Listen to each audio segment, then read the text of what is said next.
గారు చెప్పారు అధ్యక్ష, బీజేపీ అంటే భారతీయ జనతా పార్టీ, జే అంటే జగన్, పి అంటే పవన్ అని. మేము ఎక్కడ కలిసాం అధ్యక్ష? ఈయన ఏమన్నా చూసారా? పోనీ ఈయన ఏమన్నా కెమెరాస్ తోటి రికార్డింగ్ చేస్తారా? ఆయన ఎక్కడో జగన్ గారిని కలిసి చాలా కాలమైంది ఎప్పుడో ఇక్కడ సభకు వచ్చినప్పుడు అధ్యక్ష.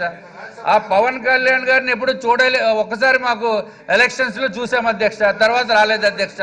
అధ్యక్ష మీ ద్వారా నేను కోరేది ఏంటంటే, మీ ద్వారా మళ్ళీ అచ్చెన్నాయుడు గారికి ఇచ్చేస్తా.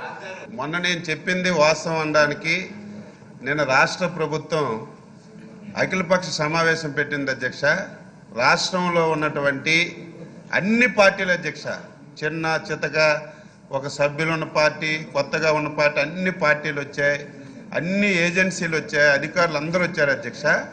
రాని వాళ్ళు ఎవరంటే మోడీ గారి డైరెక్షన్లో పనిచేస్తున్నటువంటి వైఎస్ఆర్ పార్టీ, పవన్ కళ్యాణ్ పార్టీ, ఈ మూడే రాలేదు అధ్యక్ష. మొన్న నేను చెప్పిన దానికి నిన్న వీళ్ళు రాని దానికి 100% ఇది వాస్తవం. ఇది మీరు నేను మాట్లాడుకోకపోయినా సరే ఆ రాష్ట్రంలో ఉన్నటువంటి ప్రజలందరికీ అర్థమైపోయింది అధ్యక్ష. ఇది మీరు ఎంత చెప్పినా వినే ప్రశ్న లేదు. అచ్చెన్నాయుడు గారు గొప్పగా చెప్తారు అధ్యక్ష, లేని ఉన్నట్టు ప్రజలు నమ్మేటట్టు. అబ్బా ఏం చెప్తారంటే మీకు జోహార్లు అధ్యక్ష.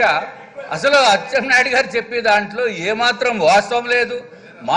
మాకు పవన్ కళ్యాణ్ గారు కానీ లేకపోతే జగన్ గారికి కానీ ఏ విధమైన రిలేషన్స్ లేదు అధ్యక్ష. మనం చెప్తే పవన్ కళ్యాణ్ వినే రకం కాదు కదా అధ్యక్ష, మీకు కూడా తెలుసు అధ్యక్ష. అట్లాగే జగన్ గారు మనం చెప్తే వింటారు అధ్యక్ష. సో ఎవరు ఇండిపెండెంట్ గా వాళ్ళు డెసిషన్స్ తీసుకుంటారు. మేము చెప్తే ఆయన అచ్చెన్నాయుడు గారు అంటారా? ఆయన వినరు. సో అధ్యక్ష, ఎవరు పార్టీ స్టాండ్ వాళ్ళది. ఎందుకు రాలేదంటే దానికి రకరకాల రాజకీయ కారణాలు ఉంటాయి. హాయ్ ఫ్రెండ్స్, మా టుడే టుమారో యూట్యూబ్ ఛానల్ చూస్తున్నందుకు చాలా థ్యాంక్స్. మరిన్ని లేటెస్ట్ వీడియోస్ కోసం వెంటనే సబ్స్క్రైబ్ చేయండి. అలాగే ఈ బెల్ ని కూడా రింగ్ చేసేయండి. మా నోటిఫికేషన్స్ అన్ని మీ మొబైల్లో వస్తాయి.